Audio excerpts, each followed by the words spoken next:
Assalamualaikum warahmatullahi wabarakatuh. Salam Om Swastiastu, Namo Buddhaya, Salam Kebajikan. Perkenalkan, nama saya Muhammad Faiz Maulana Adrian. Saya dari kelas TIPA 712. Di sini saya akan menjelaskan terkait materi data pre-processing atau data preparation. Yang pertama ada pengertian data pre-processing. Jadi data pre-processing atau persiapan data adalah tahap awal yang dilakukan sebelum proses analisis data atau pemodelan dimulai. Jadi tujuan dari pre-processing ini untuk mengubah data mentah menjadi data yang bersih, terstruktur, dan siap digunakan. Tapi ini sangat penting karena kualitas analisis sangat bergantung pada kualitas data yang digunakan. Istilah yang sering digunakan yaitu GIGO atau garbage in, garbage out. Jadi artinya kayak kalau misalnya data masuk ke dalam sistem itu jelek atau kotor, maka hasil analisisnya akan buruk juga. Nah, yang kedua ada alasan data perlu disiapkan. Dalam praktiknya, data yang kita dapat dari berbagai sumber itu belum tentu rapi dan lengkap. Jadi masalah yang sering kita temui yaitu yang pertama ada incomplete atau tidak lengkap. Jadi ada atribut yang kosong atau yang hilang. Contohnya kayak kolom pendapatan tidak terisi atau beberapa baris data pelanggan tidak ada. Terus yang kedua ada noisy atau berisik.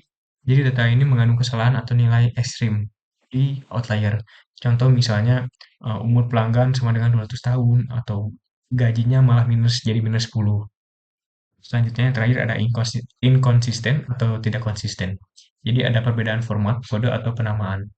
Misalnya pada kolom kota berisi Jakarta, JKT padahal maksudnya sama.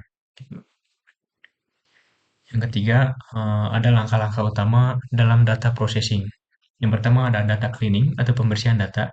Jadi proses data cleaning ini bertujuan untuk memperbaiki data yang rusak, hilang atau kurang valid. Jadi contohnya kayak mengisi nilai yang hilang atau missing value dengan rata-rata, median, atau nilai yang sering muncul. Yang kedua ada menghapus outlier atau data yang terlalu ekstrim.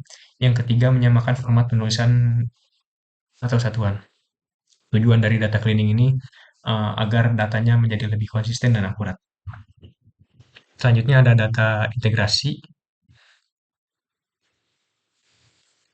Jadi data integration ini biasanya berasal dari berbagai sumber seperti file Excel, database yang berbeda, dan lain-lain. Jadi tahap integrasi ini dilakukan untuk menggabungkan data dari beberapa sumber menjadi satu kesatuan. Jadi solusinya bisa dengan penyesuaian format, penggunaan primary key yang sama, dan analisis korelasi antara atribut. Yang ketiga ada yang ketiga ada data transformation atau transformasi data. Jadi transformasi data ini dilakukan agar bisa diolah lebih efisien dan sesuai kebutuhan mode analisis. Beberapa bentuk transformasinya yaitu yang pertama ada normalisasi. Di normalisasi ini kayak mengubah skala data agar semua atribut berada dalam rentang nilai yang seimbang. Di normalisasi ini ada min min maksimum normalization, jadi kayak menyesuaikan data ke rentang tertentu. Misal dari 1 ke 100, 10 ke 20 gitu. Terus yang kedua ada Z-score normalization, jadi kayak mengubah data ke bentuk distribusi standar dengan rata-rata 0 dan simpangan waktunya 1. Yang ketiga ada decimal scaling, jadi kayak membagi nilai data dengan kelipatan 10 sampai nilainya berada di antara -1 dan 1.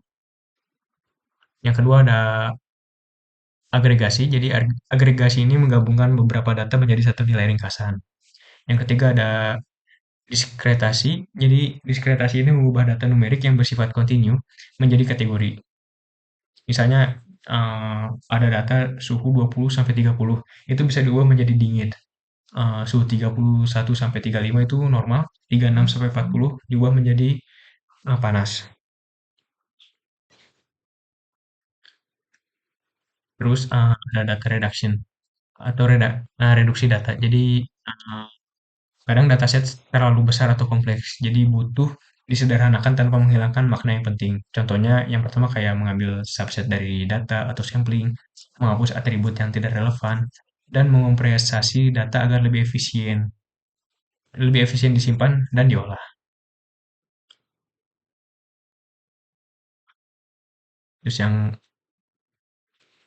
keempat, ada outliers atau data penyicilan. Jadi outlier ini kayak nilai yang jauh berbeda dari pola umum data. Misalnya gaji karyawan berkisar 5 sampai 15 juta. Tapi ada satu data dengan gaji anggotanya lebih dari 15 juta seperti 100 juta. Itu bisa dianggap sebagai outlier karena eh, polanya jauh banget. Jadi outlier ini bisa dideteksi dengan cara metode statistik seperti Z-score, box plot, interquartile, range, atau EQR.